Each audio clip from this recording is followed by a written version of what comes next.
all of it. Sally Roberts, welcome to Security Halt Podcast. How are you today? Hi, I'm doing well, thank you. And yourself? I am tired, but I am excited. I'm re-energized and vitalized because I'm here to talk to you about some awesome stuff. More importantly, your work with in the nonprofit space with Wrestle Like a Girl. For a long time, that phrase, that connotation, kind of leaves a negative taste in the mouth, like you hit like a girl. But as a proud girl dad, I now realize that when my little one gets a little bit bigger, I want her to fight and I want her to kick ass and I want her to wrestle. And, you know, we need people like you in this space to say, yeah, our girls can do that. That's where they belong. So today, I want to dive into your journey because I've been able to get a little bit of it. And I think it starts off like a lot of us with a lot of mischief and getting in trouble.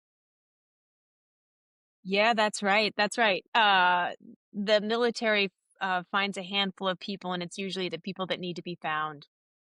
Uh, so growing up, my mom had been married 5 times. I didn't like being at home after school. I would go out and shoplift and break into houses. And I got arrested so many times that I got put in front of a juvenile detention officer that told me if I didn't find an after school activity, I was going to face going to juvie. And I couldn't have told you about Harvard, Stanford, University of Washington, any of those schools. Like it just, no one in my peer group ever went to those places. But we all did, like they did go to juvie and they just said, yeah, you don't want to go there. And I was like, well, what do my friends do after school? And I was like, oh, they play sports, softball, basketball, volleyball. So I was like, oh, I know, I'm going to go out for a sport. That'll keep me occupied. And I tried out for the sports. I got cut from every single one of them because they were all team sports. I had no idea how to play well with others. I had one of my older brothers and we would just fist fight all the time. That was our language of love to each other.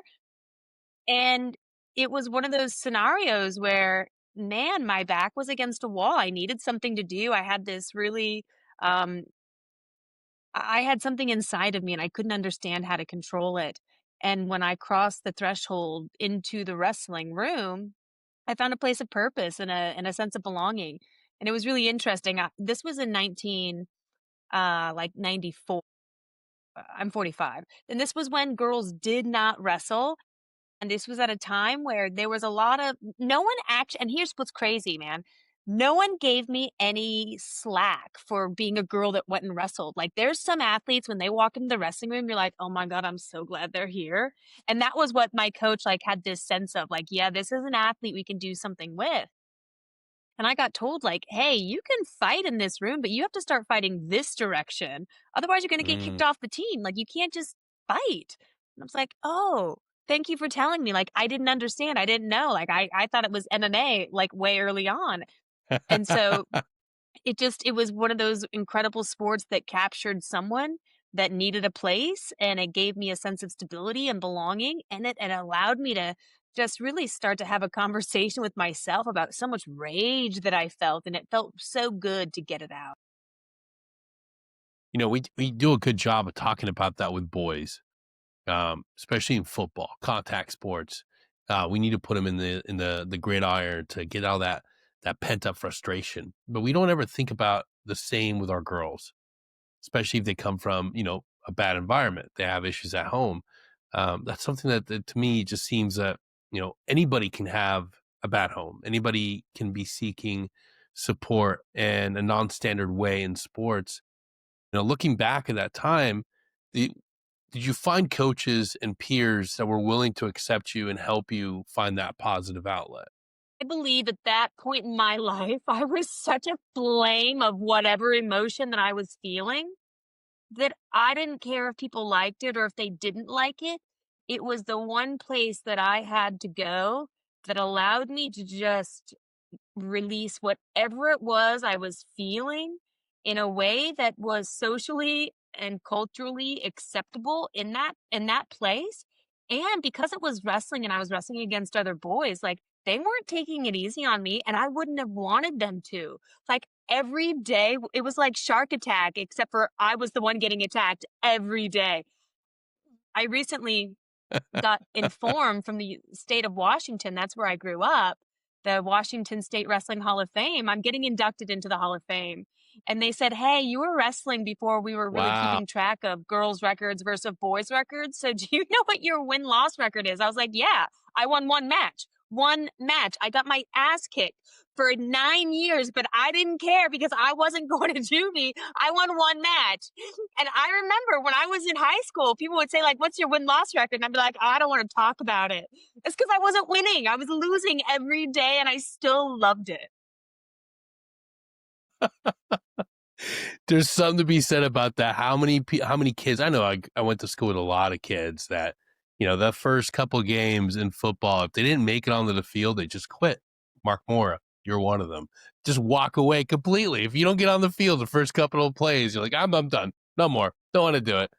But that's a lot of grit for a kid to stay in, day out, show up and wrestle and, walk away without that win.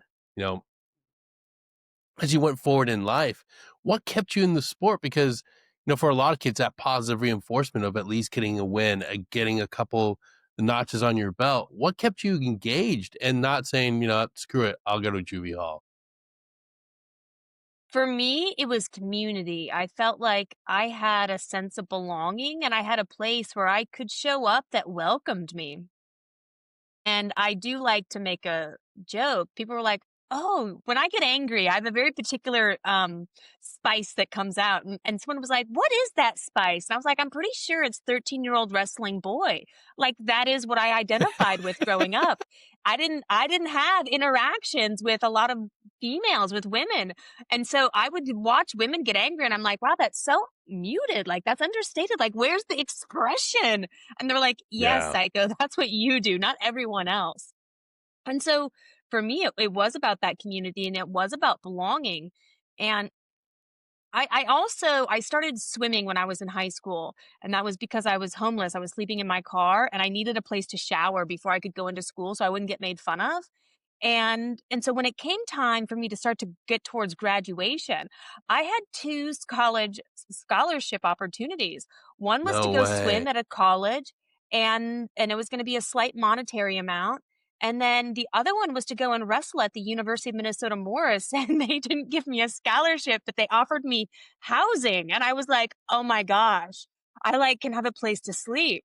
And so that kept me on my trajectory of wrestling because it was able to provide for me, like, Maslow's hierarchy of needs, safety and Yep. security are so paramount, and to be able to start to be able to develop that, and it wasn't necessarily motherly love, fatherly love that was doing it, it was wrestling. I was like, "Oh, I just fell in love with the sport." I say that wrestlers are either running from something or running to something, probably both, and it is one of those places that allows the riffraff, like people like Yeah. us, and people that don't even know that people like us exist to be caught and to have a place of home and belonging and sisterhood, brotherhood, camaraderie. Man, Sal, you hit on something that's so important for us to, as we're, the audience listening, for a lot of us, we don't get this clarity until we're, long down the road as to like, why did I go in the military? Why did I follow this path? The hierarchy of needs, man. I was a kid that had very similar background, and we're talking about like, hey, if I can put food on the table for myself, that's a win tonight.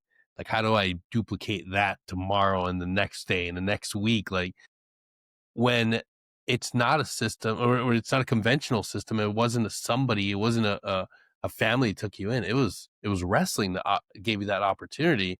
It makes perfect sense why you're like, fuck yeah, I'm gonna continue chasing this. May only have one win, but fuck it, I'm going. Like this is it. Like it is a proven method to get food on the table and a place to sleep at night. I am in.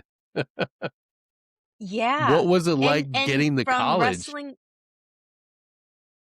college was interesting. I had a 1.09 GPA.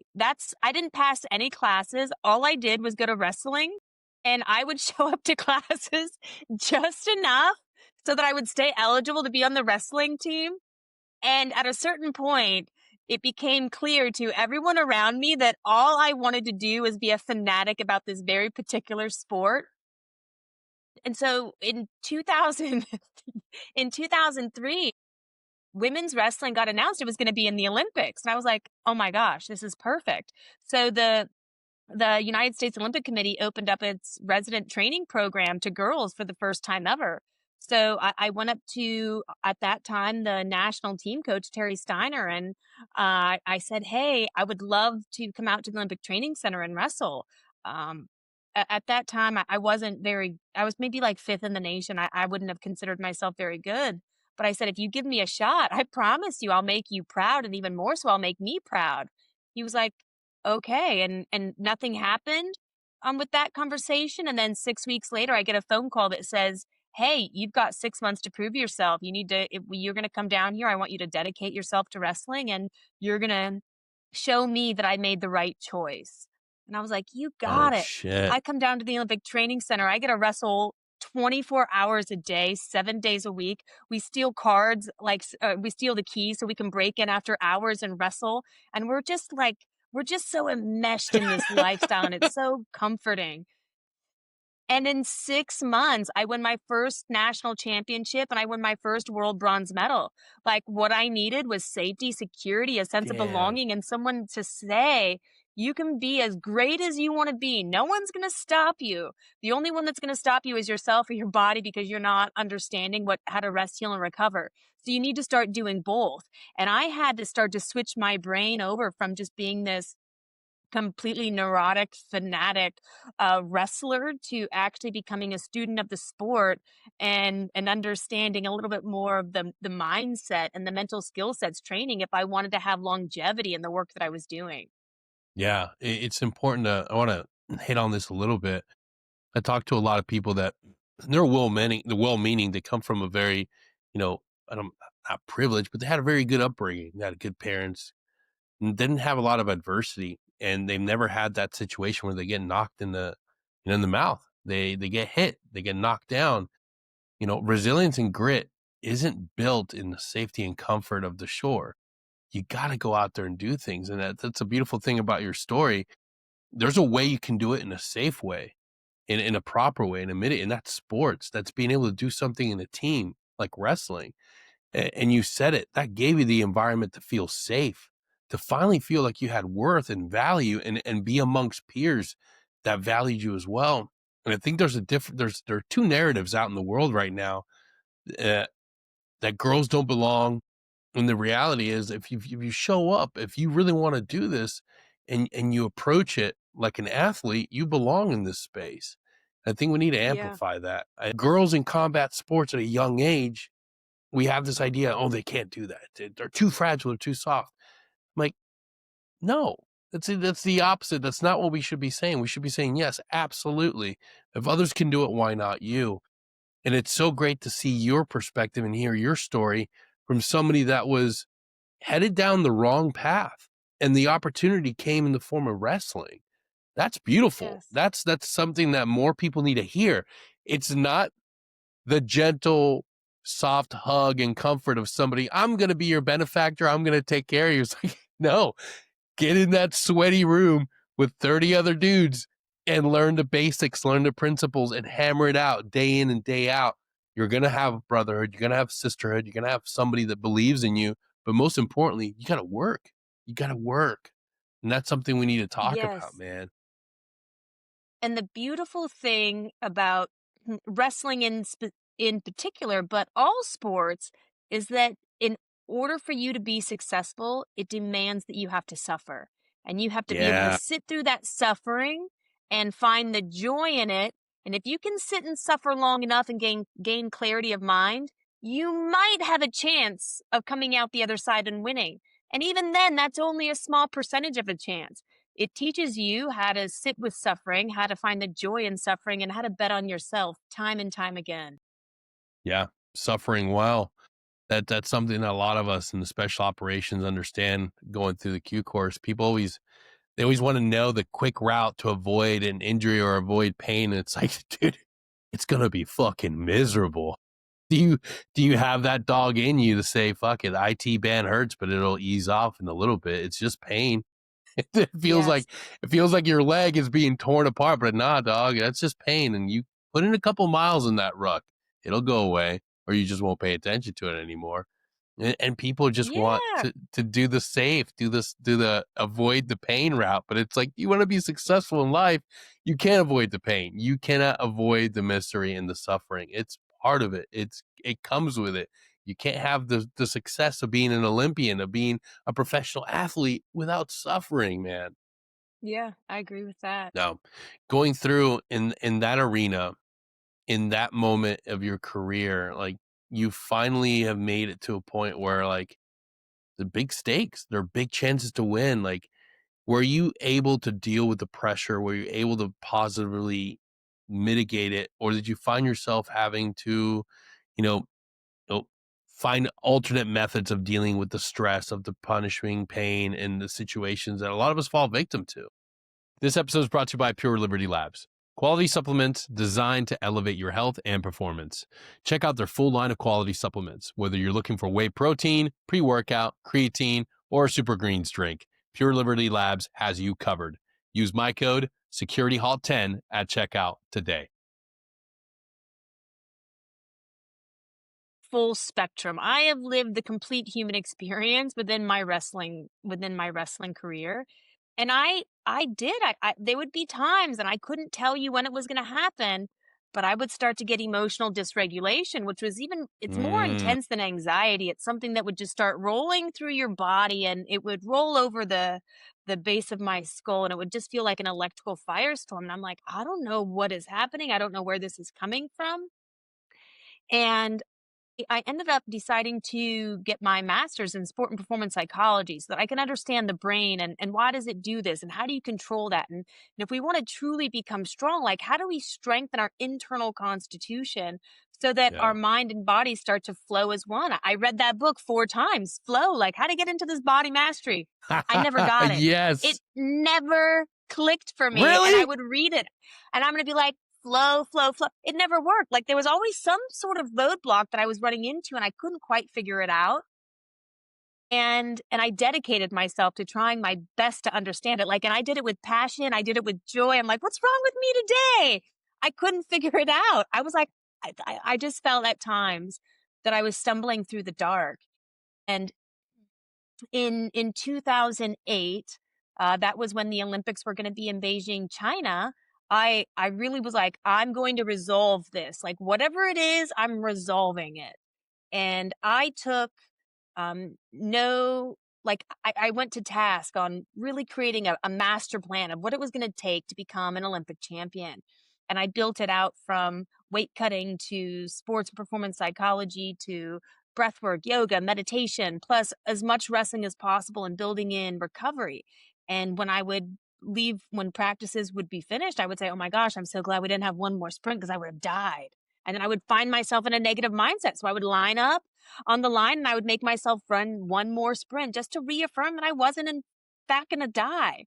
And I just started to hammering it in. So when it came to the day of Olympic trials, I ended up losing in the finals the best 2 out of 3. And I was not prepared to lose. I hadn't forecasted that. I was so completely shocked. And and when I went back and I was sitting on my bed in my house, I just started to get depressed. I was like, my God, I would look in the mirror and I wouldn't see first in the nation. I would see second loser. And I was like, Mm. okay, like this was starting to really sink in. I was so, all I knew was Sally the wrestler. I didn't know any other identity. And so, what do you do when you start to fall into a depression with an identity crisis? You just add one more to the mix. So I decided that I was going to go to the armor recruiter and I asked for the toughest job a woman could have right off the street. And he was like, you're in luck. We got 2 jobs for you. And I was like, really? He was like, yeah. And I said, okay, well, I want to volunteer. I want to go to Afghanistan. There's something in me I need to resolve. I can't figure it out. And I think it's going to be helpful if I do it in a war zone. He was like, great. Both of these have selections. So I don't know, like, are you fit enough? Will you pass them? And I looked at him with true sincerity and I was like, I don't know, man. I don't know how good I am. And he was like, well, just train up, okay? Like you don't want to come into this unprepared. I was like, story of my fucking life, man. And so this instructor, like the recruiter, had teed me up. And I started to go through. I'm 30 years old. I have a master's degree. I have a couple world medals. I don't tell anyone anything about me because I think I am this washed up loser of a hag and I just can't even get my bearings. And something starts to happen when I'm there, and I'm like, I'm getting I'm gaining weight. Like, I'm gaining an obscene amount of weight. Like, how much sodium is in that food? And, like, and I'm starting to ask them, I'm like, "Hey, are we gonna work out?" And there was during one of my trainings, I did. I went up to the drill instructor. I went up to the instructor of the course and I said, excuse me, there's a track outside, like, and we're just kind of sitting around cleaning our weapons. Do you think I can go out there and run for a little bit? I think I need like three, 3 miles to get my mind right." He was like, "What do you think this is? You're training for SEAL Team 6?" And I was like, "You mean there's something more difficult than what we're doing now? Because I want to go on that pathway." And he was like, "Oh, okay." And that just started to get the ball rolling of me just really not fitting in into the conventional forces and Yeah. um realizing that there's an incredible need for conventional forces and they have a particular skill set and a mindset that I absolutely appreciate because I don't understand it. And probably equally, they just don't understand my mindset. And so when I had an opportunity to go towards that pathway of special operations, I was like, yeah, man. And they were like, hey, and people would give me pointers like, hey, they're gonna be crazy. You're gonna probably feel unsafe because they're chaotic, and everything they were saying was actually describing me, and I was like, "Excellent." And so I was really looking forward to this future journey that I was gonna be My embarking on. my people have arrived. Yeah, that's right. Oh my God. Yeah. I wanna hit on that. Everybody, there is a difference. And it's not to say that one's better than the other, but you feel better when you're around people that are on the same wavelength as you. It's so different to see people that are excited to go into an office and hammer out emails and high five when they go to Chili's for lunch. Like, I would not, it's not for me. I'm not saying it's wrong, but it's not the place and it's not the environment. And I'm glad that that's not where you went or the path that was put in front of you, because probably wouldn't be talking. It would be very different life. Yeah, yeah. So how long before you were able to actually go to selection? So I went on a interesting pathway. I went to PSYOP, psychological Hmm. operations. I got in quickly, and it was like I was one of the handful of women, and I enjoyed that space because I was able to work with men that were like, it was just I had a familiarity with it, and in terms of the women, they were all very strong and competent, capable, and it was like I was hanging out with women that I had used to wrestle with, the same mindset, and that same drive and desire. Really, I really liked it. I had a lot of fun. And as soon as I had the ability, they were like, "Hey, we're going to Afghanistan. Do we have any volunteers?" And I was like, "Wing!" And I shot my hand up. They were looking around and I was like, "I don't think they're gonna see me." So I'm standing on a chair, jumping up and down, like, "Please, like, this is like God calling me forward. Like, I desperately want to go on this deployment and just see what is out there and what am I capable of." And for me, it wasn't about the skill sets of doing XYZ. For me, it was like, I want to go into a place where I'm going to feel the same anxiety that I would feel before I was wrestling in the semifinals of a world championships. And I want to understand what that is and how do I control it. And it was such like a specialty feeling that only comes when you start to get triggered at a level that most people don't even get to that depth of. And I did find it to be funny in hindsight that I had to go to a war zone to like really dial it in. Yeah, 100% true. Everybody chases Friday Night Lights, and that's like the only place you're gonna get it after you leave. Everybody that gets into SOF is an athlete by and large, and everybody's chasing that same feeling that they had at some point, whether your best years as an athlete were only in high school or your junior college or in college. When you throw your kit on and you're going in on, getting ready, you're doing PCs, PCIs, rehearsals, getting ready to go out the door, and you finally start loading up in that CH-47 or Blackhawk or God forbid Afghan Air, and you get in there, that's the game ready mentality, and that's a high, that's a feeling, that's a mental space that you only get in that environment. And it's hard to explain to people like why you love it so much. Why, what do you miss it? And you talk so openly and romantically about it because, man, it's the closest thing to playing the Super Bowl for a lot of us. It's the greatest feeling, and we do get in that point where it becomes a drug. Everybody understands the feeling of like, I live for deployment. I get back and it's like I'm with my family or I'm, train ups and everything, but you're constantly chasing that deployment vibe. When you finally got it, did you feel that it was akin to the feeling you had when you got on the mat, when you were wrestling, or was it a little bit different? It was it was different, and I've spent a lot of time trying to dissect the difference of it, but Yeah. when it came to my time on deployment, I was it was almost like I was fearless. People would be like, "Hey, we need a volunteer that Yeah. wants to go do this." I'd be like, "Woo, me." I would say yes to everything. And not only was I saying yes to everything, like when I would be in my kit for as strong as I was, I would look in the mirror and perhaps my body dysmorphia is playing a role, but I would be like, "Oh, I'm so small." I would go to the gym and I would just be like throwing weight up because I wanted to be as Hercules as possible. And that was actually a really good lesson for me to learn that I could lift a whole bunch of weight and I was never going to get ginormous. So I apologized to Patrick Borkowski, my strength and conditioning coach, who for at least 9 years I would call out that I was lifting weights because I was going to get big and bulky. And now I had the opportunity. I was proving him right. And I was like, oh, God. Um, so in that particular, on that deployment, I was so fearless and I couldn't I couldn't feel much. I wasn't sure what was going on or why I couldn't feel much, but that very specialized feeling that I wanted to try and control, I couldn't tap into it. And because I couldn't tap into it, they'd be like, "Hey, Mm. we need a volunteer." I was like, "Woo, you got me." Like I felt like I had acquired a superpower and I made a decision to use my powers for good and not evil. So I would go into spaces that would be historically hard for me, that might be um, like really emotional, or there's things that you would see that maybe you wouldn't gonna process.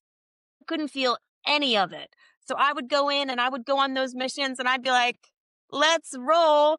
And I would hang out with and I like there would be times when I had a female interpreter and we would talk to the women and we would collect atmospherics and the women would be very nervous and upset and emotional.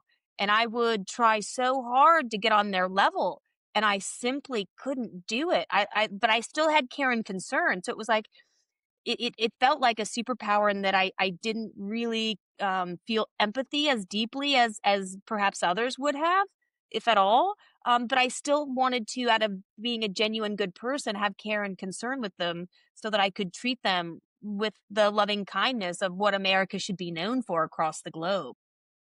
Yeah, dude, that's remarkable that you had that much insight and were able to be like self-aware. Like I said, a lot of us are only able to tap into it and when we reflect back to like how we were on deployment or the things that got us through deployment and that mentality. But to have that awareness while you're there and to realize like the added value that is, that's a great gift. That is, yeah, that's a superpower. Yeah, Yeah. and and my deployment I really enjoyed it. I mean, there's individuals who, you have to go to your VA testing, you're going to do this, you're going to do that, and they're like, "Do you have PTSD?" And I was like, "I think I should have, but I don't, and I don't understand why yet."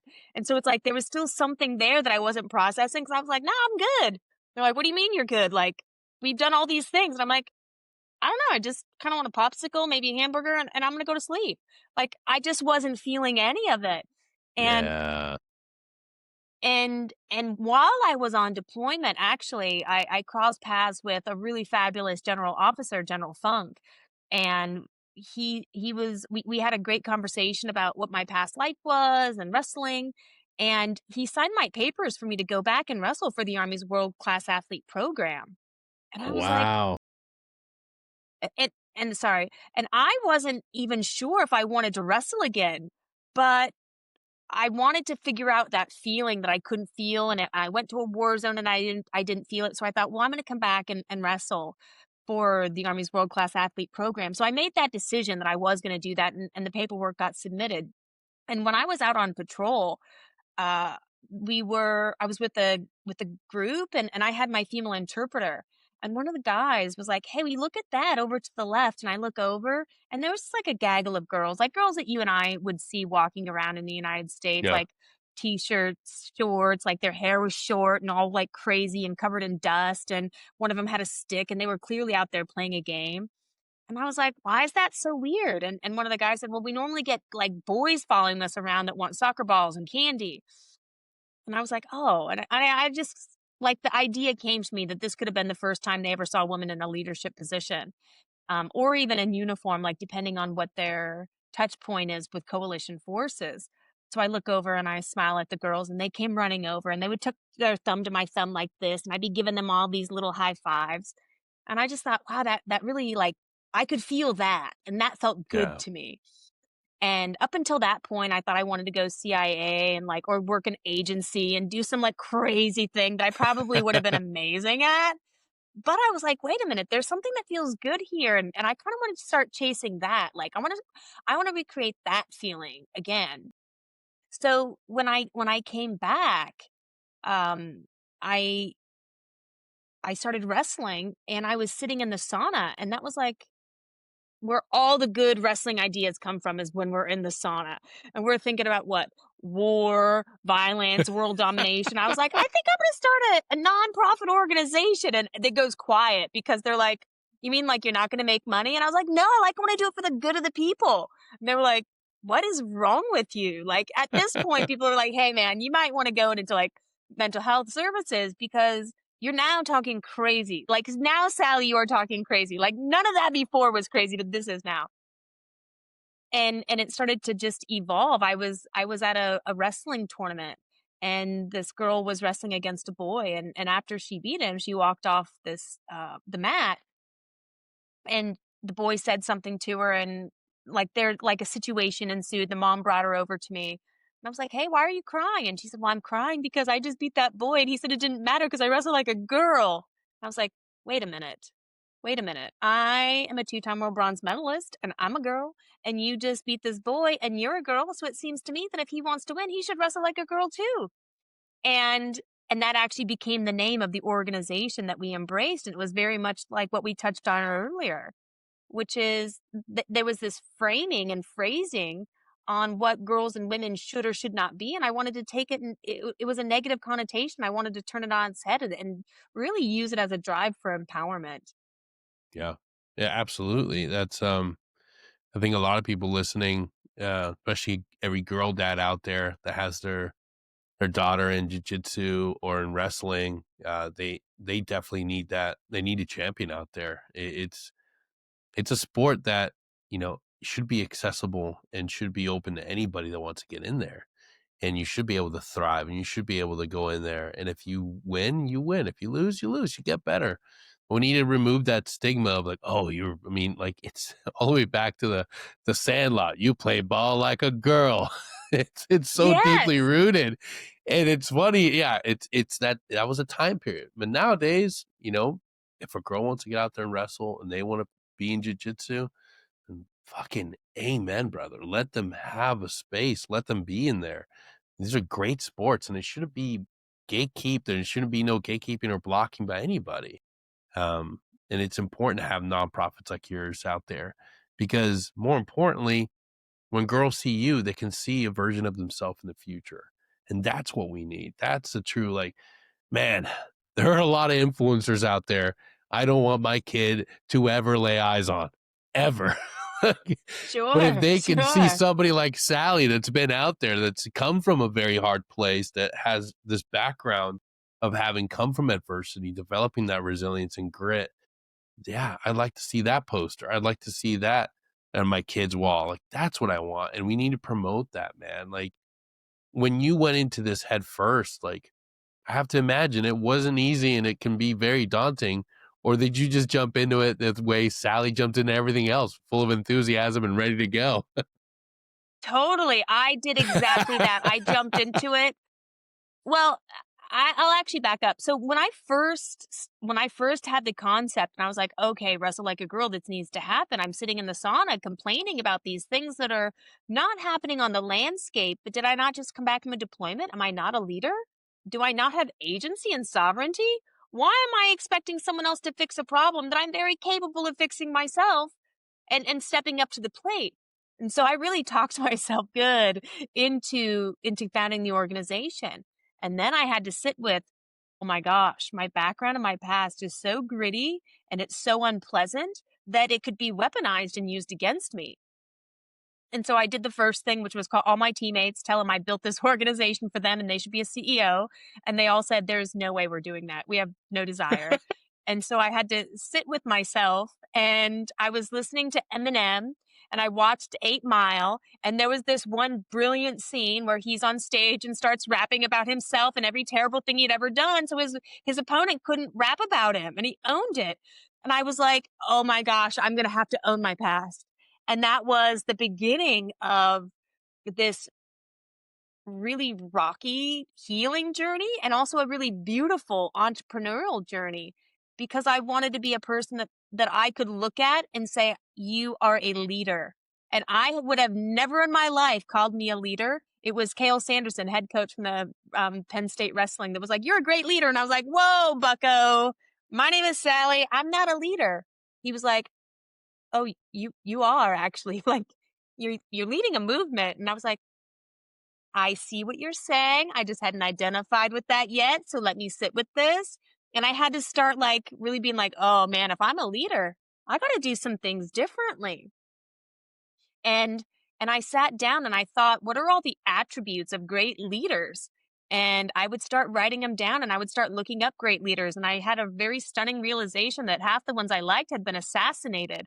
And so there was a gravitas of what it meant to take on things that really put a target on your back because it was going against the way that society flowed, and they don't really like things that stick out or say that I'm better than you.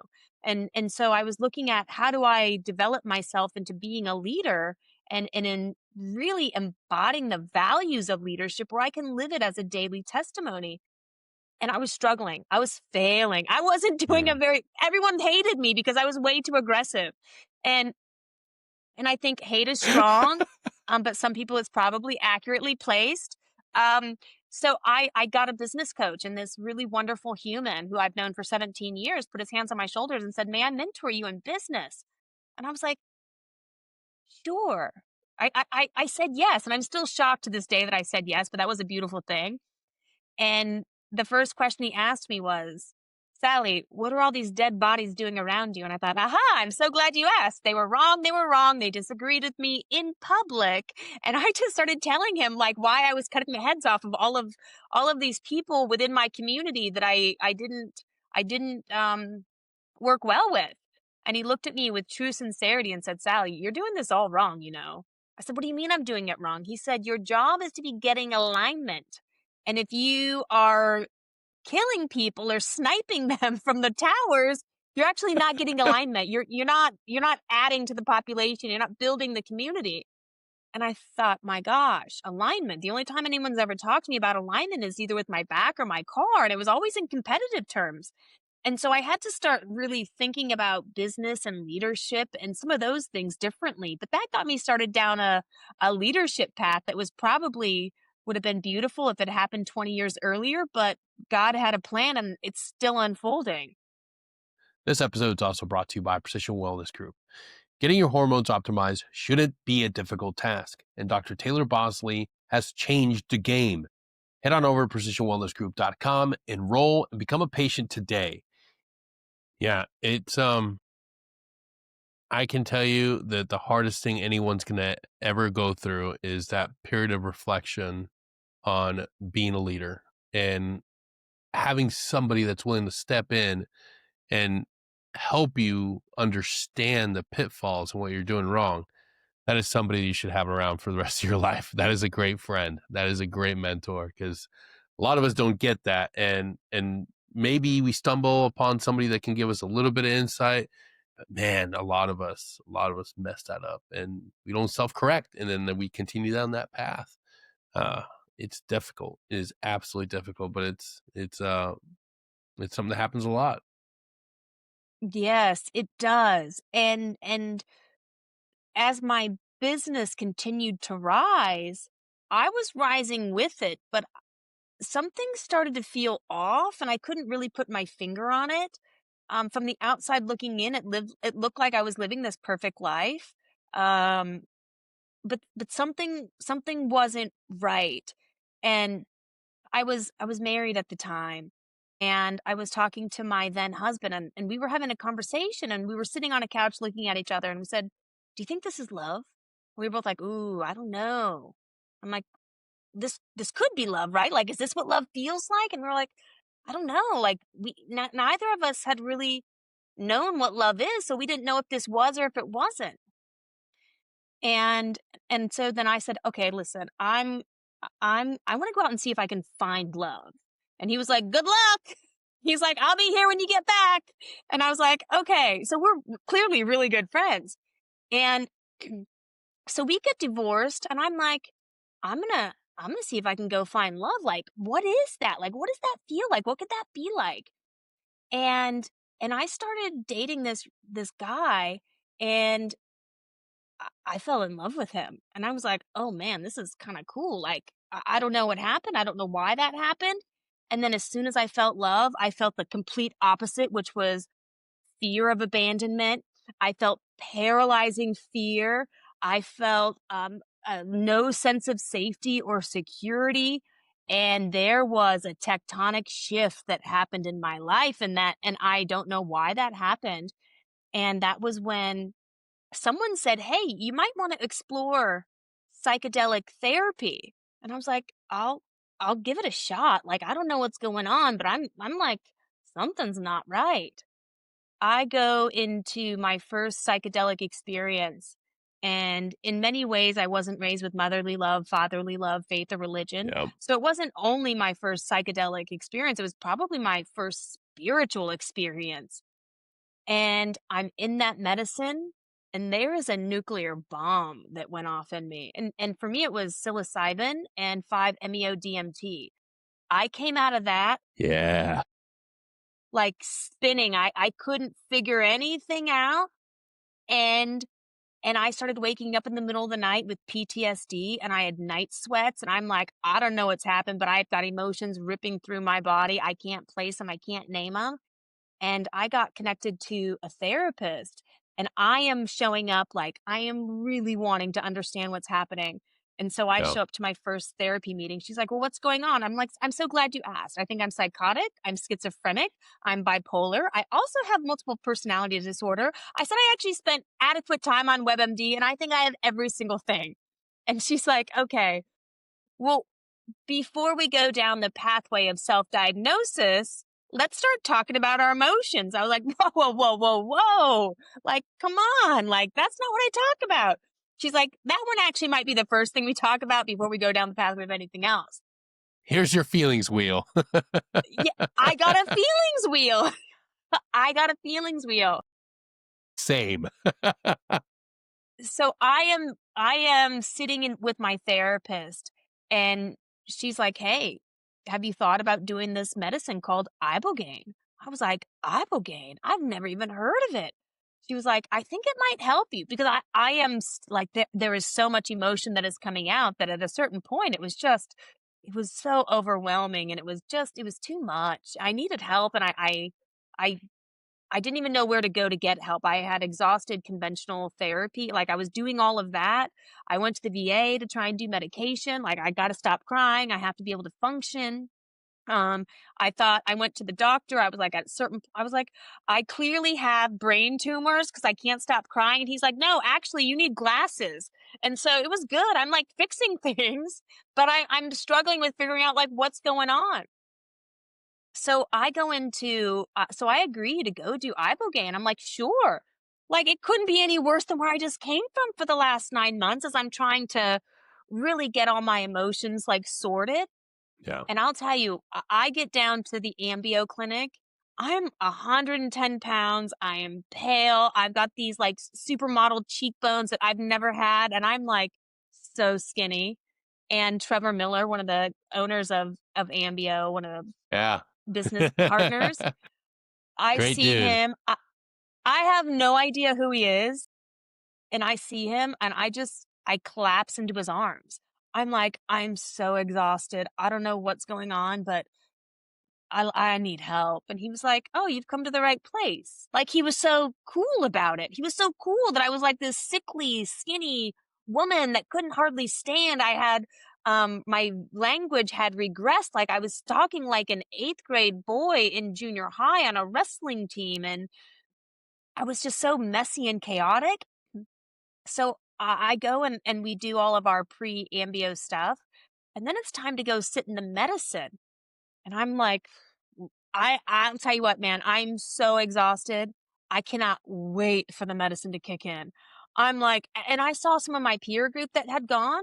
They were nervous. I was like, oh man, I can't imagine what your life would be if this was nervous for you. My life was so challenging. I'm looking forward to whatever this is ahead because I know it couldn't be any more difficult than where I came from. And I go in and I really have two questions for the medicine.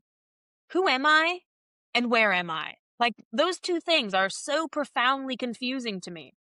So I go into the medicine and I get an opportunity to have an audience with God or the spirit source, whatever you want to call it. Like, I'm not talking to myself. I'm talking to someone that has my back. And I say, who am I? And there is a mirror that comes floating up and I'm looking at my face and I'm like, who am I? Who am I? Who am I? And like, like as that's happening, the medicine is working on the back of my head and really working I've had so many concussions and head injuries and you name it, that it's like, I felt like there was these little bees that were like reconnecting the wires where they should have gone. And one of them was like, as I'm continuing to ask, who am I? They're figuring out where is the disconnection back here that she doesn't know who she is. And then I feel something happen and I'm like, oh my God, I'm Sally. Like, I have this epiphany that I'm Sally and I'm like, oh my God, if I'm Sally, who's been driving the ship for the last 45 years? Like, who's been in control? I just realized I've been in control, guys. And I start to like really panic that who put me in charge of anything to be alive? Like, I couldn't handle it. And the next scene that happens is that I'm having a conversation with God and I say, okay, if I'm Sally, then who's been driving this ship for the last 45 years? I don't know where she's at. Like, I'm really trying to be delicate with I've misplaced a child.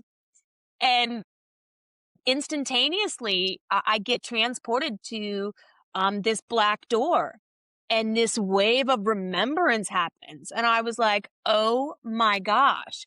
When I was 5 years old, I was playing in my front yard and I got abducted by a stranger and raped.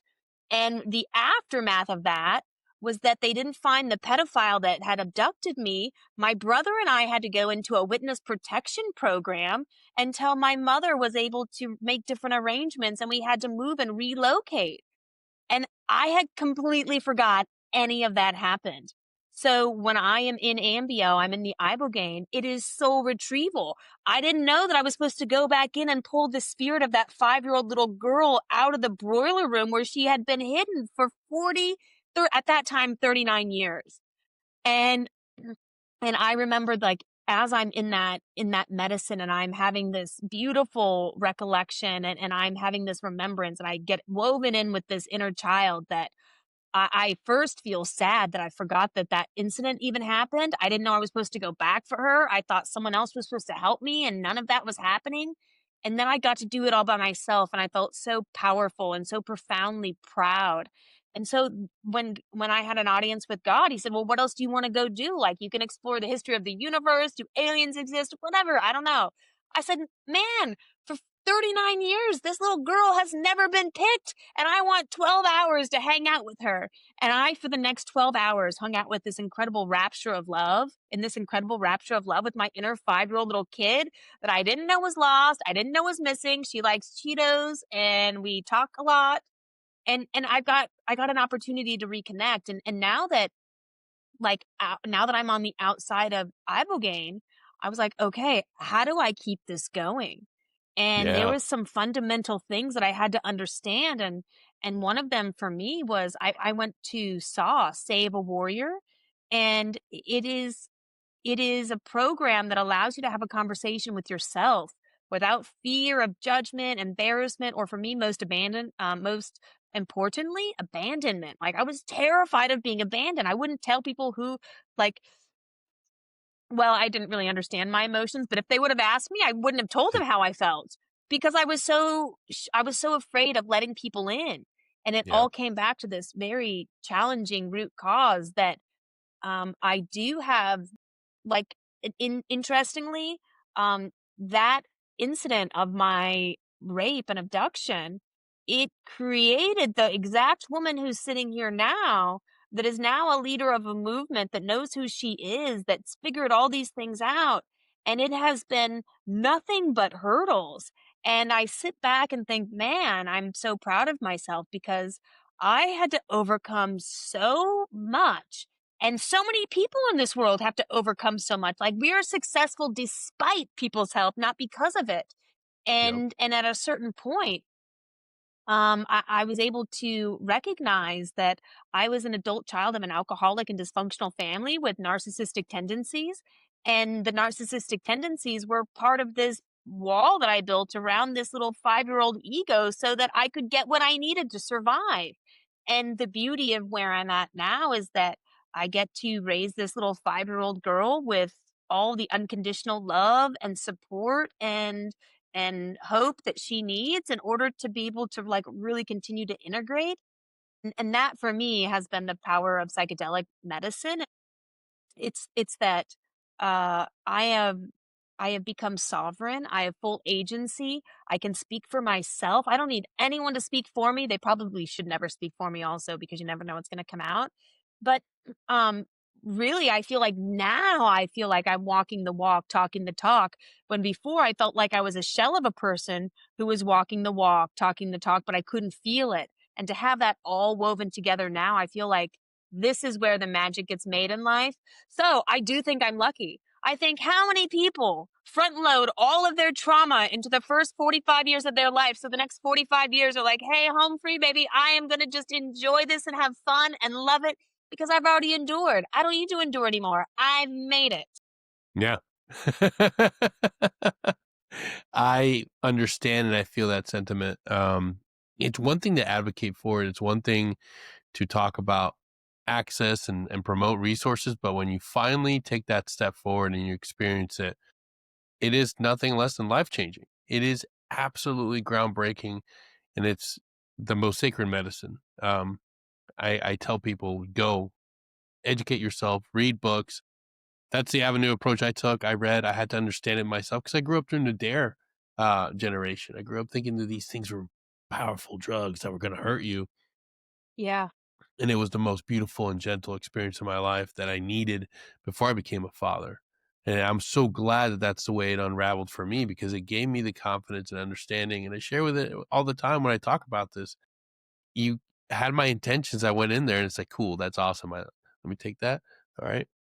Yeah, we're gonna talk about this. I want to show you this. This is what you need to see to be ready to be a father. And that's the most beautiful thing. And you really are interacting with something outside of our lived experience. What we encounter on that in that journey is completely it's nothing short than a miraculous journey. And if you're listening and you're on the fence, I'm telling you, do your research. Plenty of organizations out there. I'll throw one out for you. Special Forces Foundation. Reach out. We'll connect you. We'll get you to people. Um, it needs to be explored by more veterans, more people that like us, like to have these dark and painful moments in childhood because like many of us, I same thing. I took a lot of pain and sad situations and just shove it down in the rucksack, and we won't talk about it. We'll just keep moving forward. But at some point, you gotta talk about it. You gotta experience. You gotta let it out. It's like treating a wound. You don't just cover it up with a Band-Aid. No, you gotta irrigate it. You gotta wash it. It's gonna be painful. It's gonna hurt. You gotta clear it out, air it out, and then check on it. And then reapply a new bandage and then check on it some more till it finally heals. But it's sadly there's still a lot of people that are uneducated. There's a lot of people fighting for it. There's a lot of people right now going to Capitol Hill, going to Washington, making lots of headway. Hell, we just had a big Netflix documentary, in War and Waves that just came out. Yeah, I in think Waves and War, in Waves and War, yeah. I actually I was just this past Saturday in Coronado for Veterans Exploring Treatment Yep. Solutions for their annual benefit, and it was beautiful. Waves and War was a focused documentary. They had some of the people that were involved with that documentary that were in attendance, and some of them spoke and presented some of the material. In addition, some of the individuals that I met when I was at my Ibogaine experience were in the crowd. And it was really fun for me to see them see me, because the first time they saw me, I was just this very skinny, sickly human. And now I'm just with full of life, full of vigor. And and it's meaningful for me to show up to places, because I think when you care about things, you show up for them. Like, you put Yes. eyes on them, you put ears on them, you put your hands on them, you show up.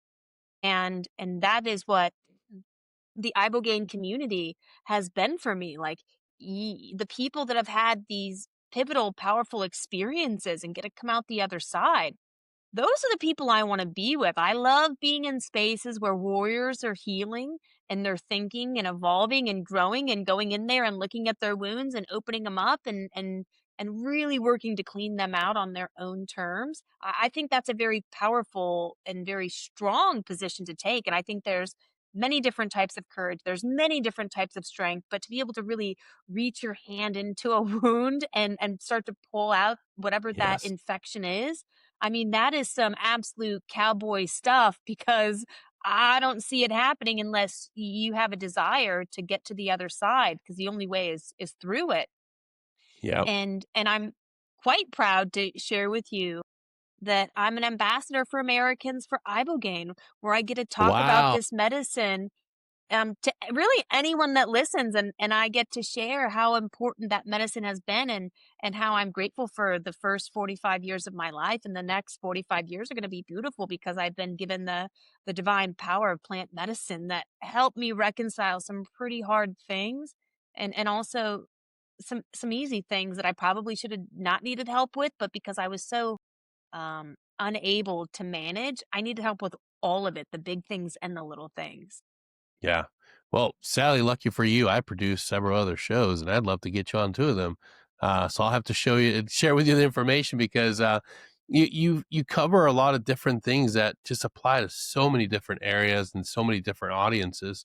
And you really are a good steward for the medicine, a good ambassador for it, because a lot of people don't realize that you can be incredibly successful in life, and you can have all the medals, and you can do all these great things, and you can still be suffering and dealing with a lot.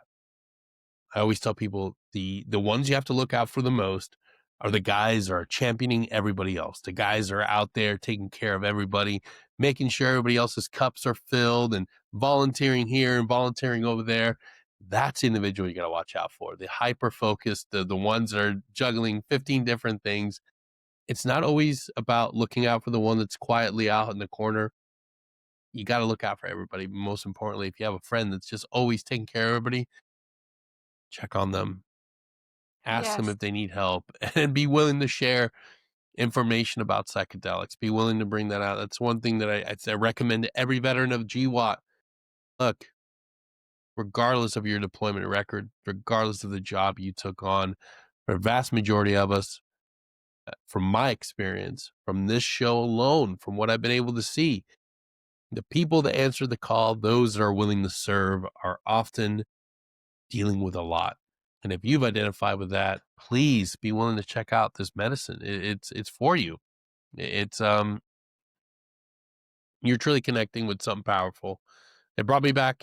I mean, that that one experience of 5-MeO DMT, and I'm a big believer in understanding that you shouldn't chase the medicine. You can have a profound experience. It can be life changing. Honor it and do the work. Don't just think it's an easy button and say, I'll go back to Mexico for another top off. No, no, no. You need it. Absolutely.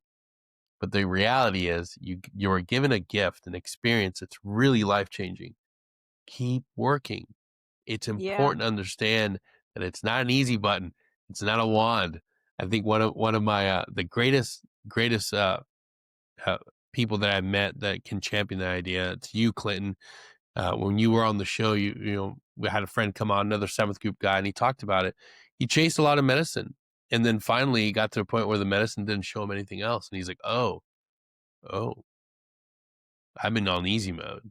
I got to do the work, and that's a reality. Since your journey, since your experience, what have you been doing in your day to day life to keep things right, to stay on track? I do breath work, so I love breathing, and I find that to be really helpful because my emotions still kind of get sticky inside of me. I do meditation. I Yeah, enjoy that, and I am I am committed to attending Adult Child Anonymous classes twice a week, where I actually have a workbook and I go through and I list out these crazy things that have happened to me when I was younger. How did I manifest and interpret that? And how do I bring it into my adult life? And what would it look like if I didn't do those things?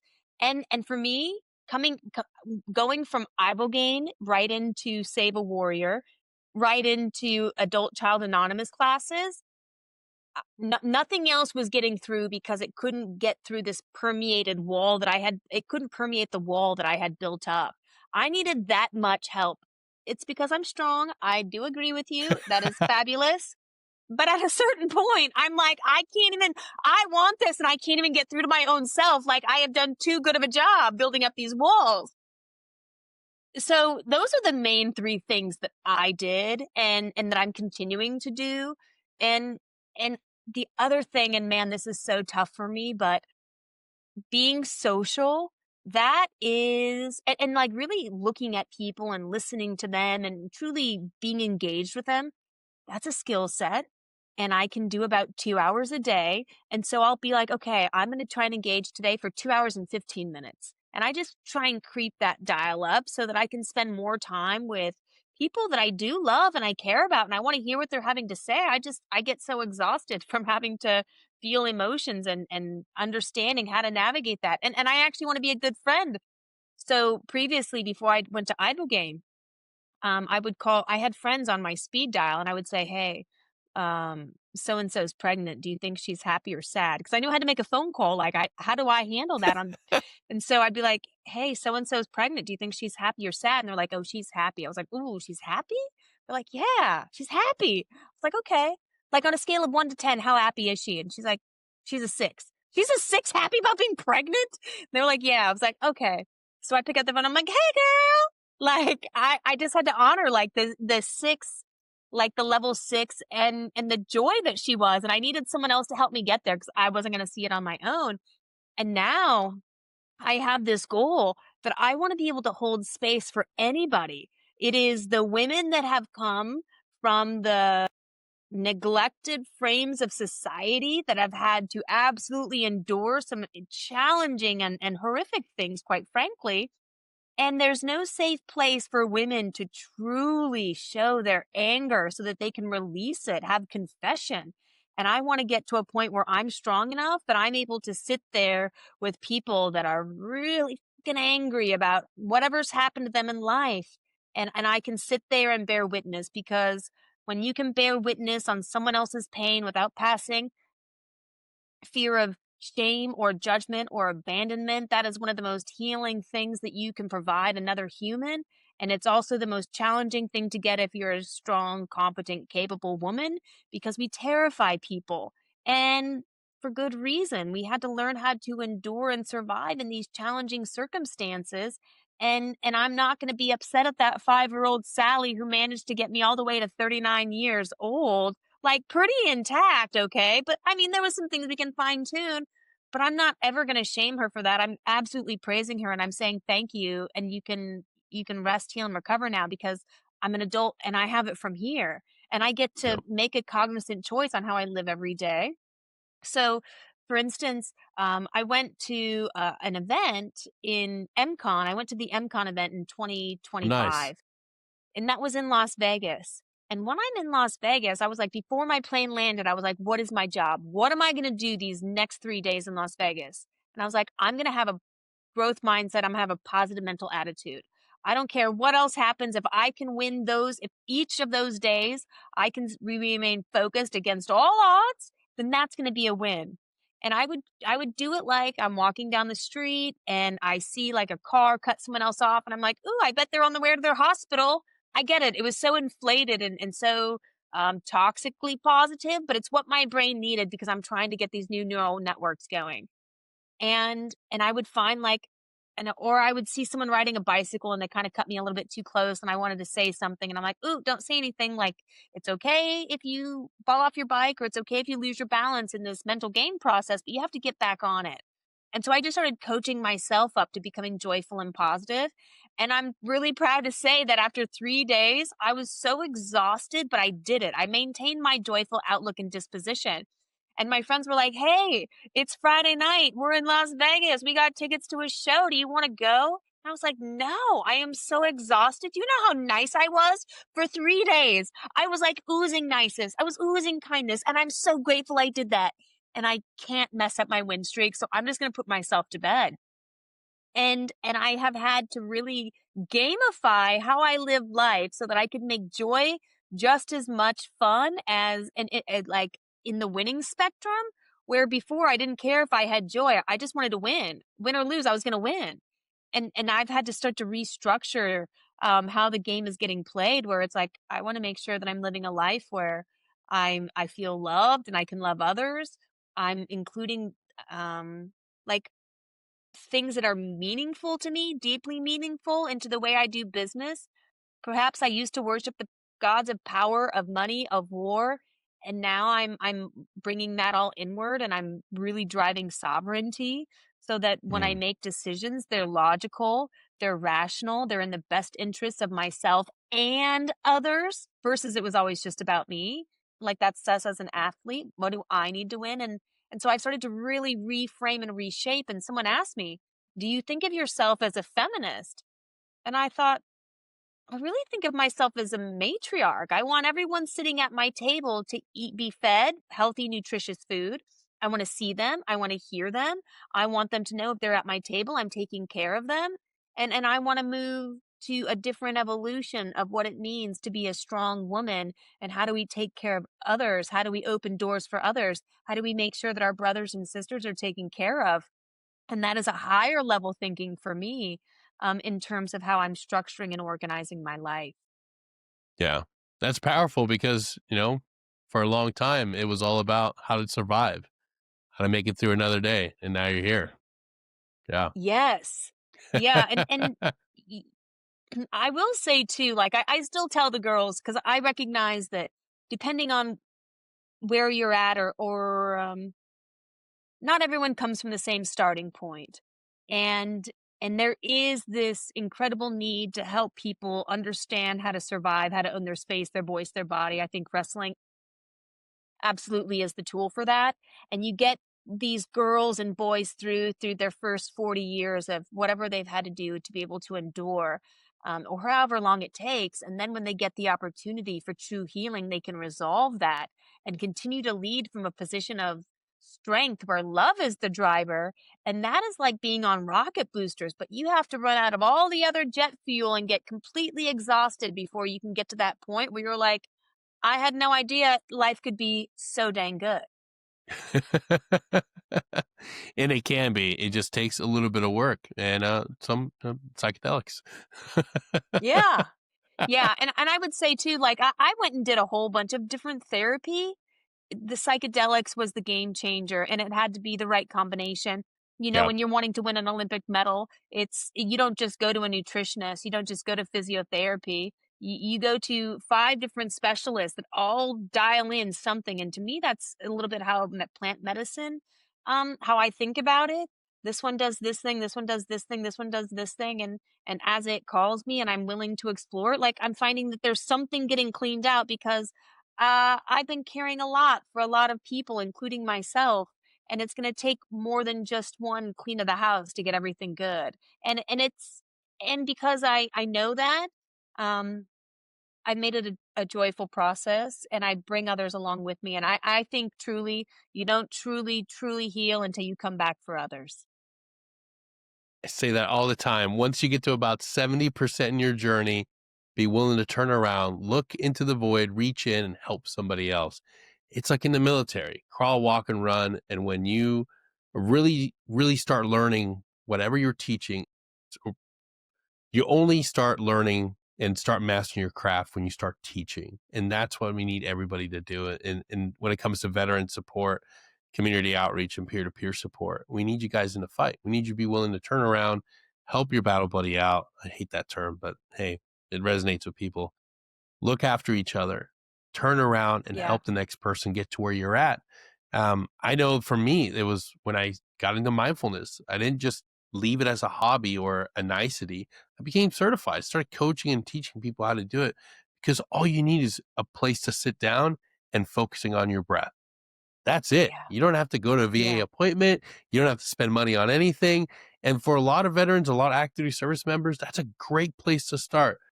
I wish our military and our government were at a place where we could start getting guys and gals into plant medicine while they're still in. But that's not where we're at right now. Right now, I'm telling you, if you're looking for a place to start, look into mindfulness, look into meditation, because all it takes is clearing out some space in your office, in your home, or hell, even in your car. Close your eyes and start breathing. Anybody can do that. Sally, I can't thank you enough for being here today. If people want to connect with you, where can it go? We have our website, wrestlelikeagirl.org. We also have our social media platforms for Wrestle Like a Girl. I have a Instagram page, so people, you guys are more than welcome to reach out for any of the topics. I've lived a spice so far. I've had many different chapters in my book of life, and it's going to continue to get varied because I like to take these courageous leaps and try new things and see what happens. And so I would love if anyone wanted to reach out and chat about any of that. Heck yeah. So please do me a favor, guys. Pause, go to the episode description. You know the spiel, you know the show's almost over. Just do that for me. I'll wait. All right. Click on those links. And even better, I have another challenge for you. Right now, just scan this QR code right here. Support the Special Forces Foundations. Connect individuals like myself or Sally to plant medicine. You can do that. You can scan the QR code. You can donate money today to help a Green Beret or their family member get access to care they so damn earned. They deserve it. And there's nobody out there doing a better job than the Special Forces Foundation. So please do me a favor, scan that QR code and donate today. I would greatly appreciate it. And I'm sure Sally would too. But do me a favor. Also, click on those links to Wrestle Like a Girl and support them in their mission. Sally, thank you so much for being here. And thank you for being a great advocate and a steward of this amazing medicine. Like I said earlier, I can't wait to have you on some other shows. I'm going to plug them in and get you connected because your message and your voice needs to be heard, and we need to spread it far and wide. Thank you all for tuning in. We'll see you all next time. Till then, take care.